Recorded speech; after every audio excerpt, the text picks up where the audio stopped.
and validate. Let's get with Quay for autism moms and dads each day. No trolls, no shade, just love on blast. A judgment-free zone, but healing comes fast. So let's get it.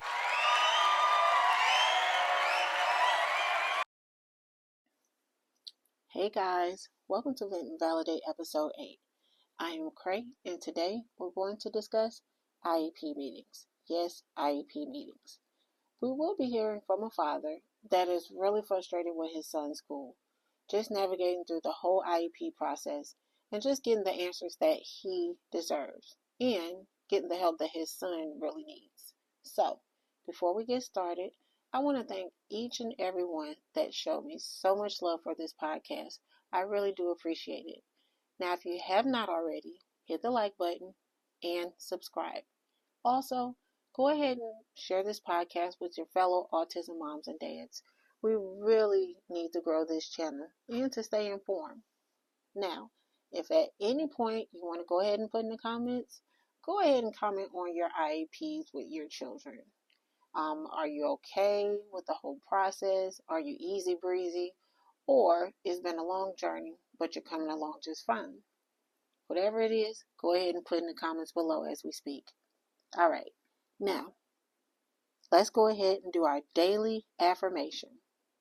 Take a deep breath and repeat after me.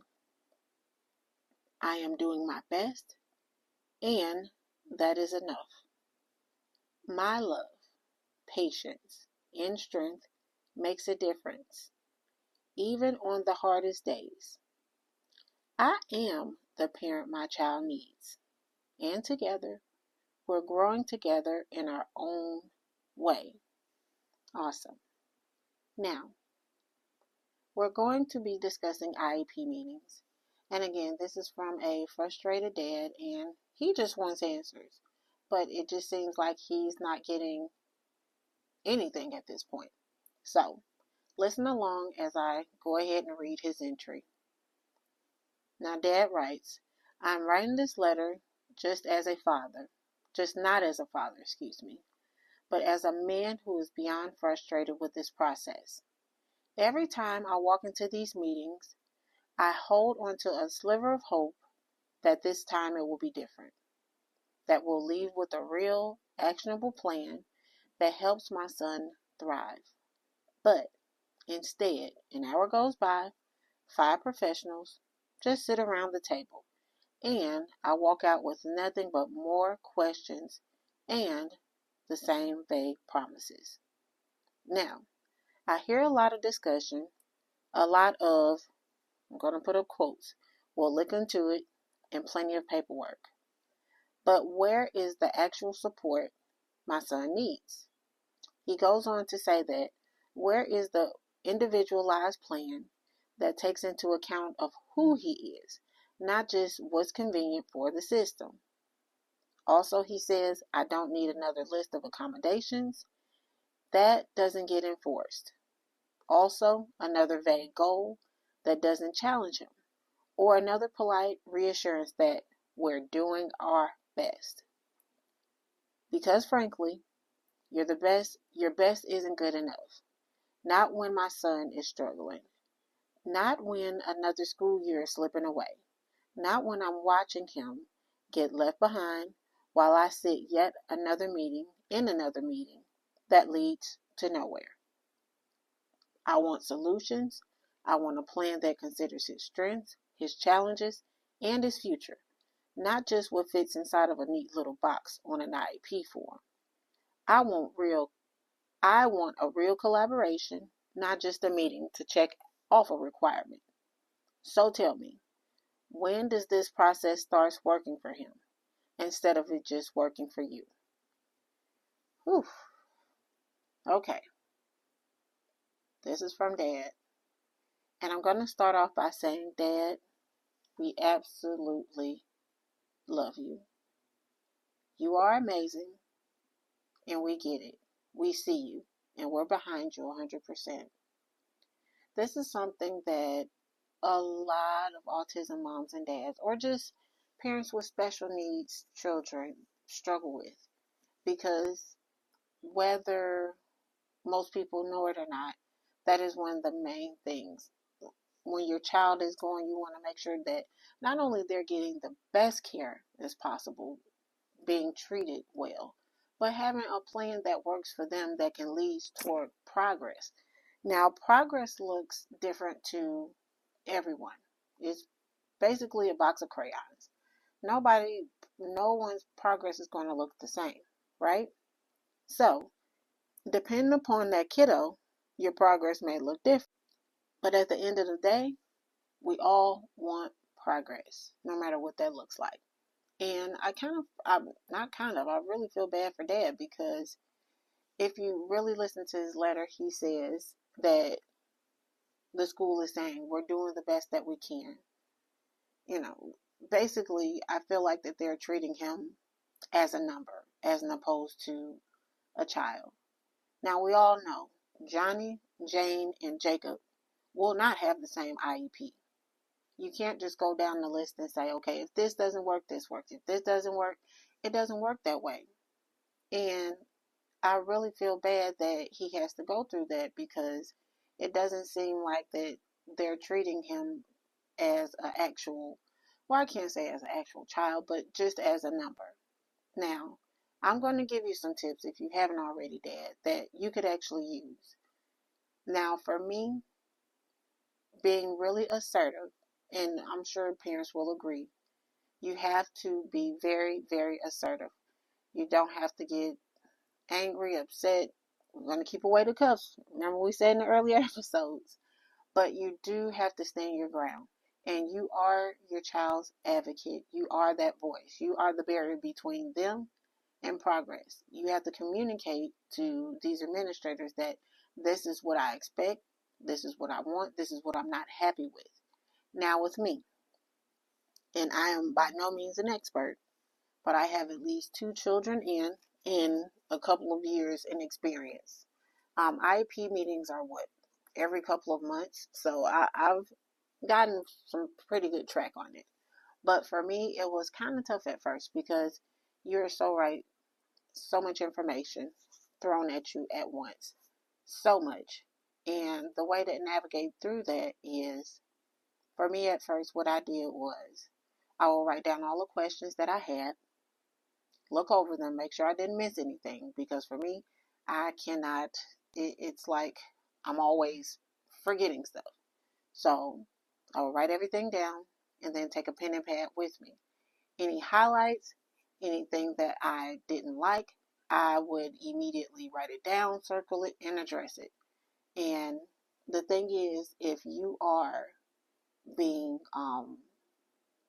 if you're in a meeting and people are talking to you as far as different things and different steps they're taking, then you have to go ahead and ask questions as they go, because if you don't and you wait, they'll just either dismiss it or just not give you a straight answer, right?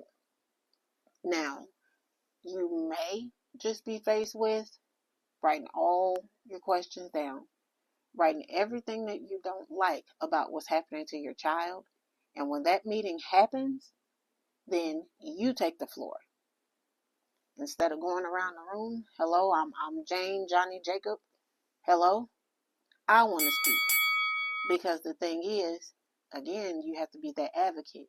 You are that barrier between your child and the school. So get all of those things out. Tell them what it is that you don't like, what you need to see change with, and you're not taking no for an answer. You're not going to take, okay, we're doing the best that we can, because contrary to what some people believe, the school is actually supposed to go ahead and your child is supposed to have progress after a good amount of time, right? They're not expecting progress after 2 weeks, 3 weeks, maybe even a month, but it has to be some substantial time that you're able to gain some type of track and progress, not just we're just stuck in the mud, right? So by law, it is your right to say, I don't agree with that. I don't. And the thing is, when you say you don't agree with something, they have to honor it. They can't just look over and say, well, sir, we can't do this or we can't. No, you are the parent again. If you don't agree with it, say it. If you don't like what's happening, say it. If you don't like the way your child is being treated or presented, say it. Because the more you push back, they have no other choice. And this is the thing, and this is what I've seen, this is what I've witnessed. And Dad, again, you are amazing. You are amazing.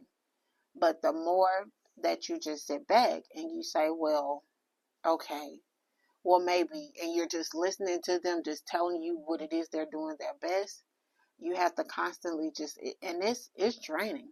It's tough. You have to keep pushing and pushing and pushing and pushing back and saying what it is that you don't like. Know your rights. If you have to get on the internet, know the laws of what it is that they have to provide to your child and what it is that they don't have to. Because here's the thing, if your child does not make exceptional amount of progress and they're not helping the way you see fit or the way it should be, period, then by law, now this is in each state, that they either have to bring in someone else to help with your child, or the state has to pay for your child to, I guess, ultimately go to another school or put them somewhere where they can be helped, things of that nature. But again, they'll never tell you that because that funding is going into that school. You know, every child with special needs is getting X amount of dollars to attend that school. So you get what I'm saying? It's more so like, and I hate to say it, it feels like your child is being treated like a number, because it's like, well, right on it, we're doing the best that we can. That's the nice version of saying, okay, we're doing this or we're doing that. No, don't take no for an answer. I don't want to hear it. We have to come up with something, even if it's one step at a time. And also, before you go to these meetings, go ahead and write down things you think would help your child. Because not only it's up to them to go ahead and have suggestions, you should also have suggestions on how they should navigate through things, even if it's a little tweaking. Because sometimes, as we know with our children, it could take one little small thing to throw in a procedure that you're putting in, and it could be one thing that your child doesn't like, and it will blow up. It's not going to happen. So you know your child best. So lending a helping hand and trying to really collaborate with the teams, it could be very helpful. But again, could be not. We just don't. I don't have a bird's eye view of um the administrators that you're dealing with. But being assertive, having your own ideas, asking to implement them, um, not taking just paperwork and you writing something down. I'm saying, far as the administrators go, things like that, and just asserting again, if you basically have the right to say no, I don't agree with that. I don't want this to happen. I need for X, Y, and Z to happen. They have to honor that. Again, you are your child's advocate, and if you don't speak up for them, who will? So just keep that in mind. But just also be aware that the more you push, it may get a little harder for you. But again, that's your child. So it's worth it. It's worth it. Because then they may, okay, well, maybe we need to do this or do that. But it's helping your child. So just be aware of, you may have more things to do. You may have to attend more meetings. You may have to meet with more people. But overall, it's going to be well worth it. So hang in there, Dad. You got this. You got this. You made the one step. You've identified everything that you're not getting. Now it's time for you to go back, do more research if you have to get on the internet. Also, you can get an advocate. Um, Actually, you can reach out to me if you're needing an advocate. I know this wonderful, wonderful woman. She's actually serving everyone in the U.S. She's based out of California, and she is the voice behind the voice, right? So if you have problems with IEPs, 504s, any of that, she can definitely assist you with that. Also, if you're not really into that, you can go through your local district and find an advocate. Go ahead and get on that internet and see what you can find, because they're out there. But it seems like if you're not pushing, or you're not as assertive as you think you can be, the advocate will be the next step for you, because your rights are definitely there, but we just need to make sure that they're following every step that they need to, and doing an individualized plan for that child, not every third child in the class, or, as a generalization. You get what I'm saying? So I think you'll be fine. You'll be fine. It's just that it's so much work and it's so hard. And we see you. We definitely see you. Now, moms and dads, comment below. How are you on your IEP journeys with your kiddos? Is it great? Is it, a long road? Are you easy breezy? Or is it just, are you ready to give up? I hope it's not I give up, but just how are you in this journey? Because as I said, everyone's different. I've had a pretty good shot at these IEP meetings, but that doesn't necessarily mean that everyone else will. Now, one of my children, I've never had an issue with the IEP meetings. And for my youngest son, it was a little shaky at first, but that is what I'm telling you. Being adamant and really standing your ground will make a world of difference. And not saying that if you're not adamant that, you know, that you don't care. Because a lot of times, just think about it, us as parents, we're looking at it as, okay, they're professionals. We're going to, see what you say, and, you are the professional. But oftentimes sometimes they fall short, and they're not able to provide the adequate care that, or the, schooling that we feel our child deserves, or they do deserve, for that matter, right? So just let me know what you think. Now, that is my time for today. Please hit that like and subscribe button. Also, if you're needing a break, a mental break, visit my website, ventvalidate.com, for my resources. Just if you need to talk to someone. Very informative, right? So, that is my time for today.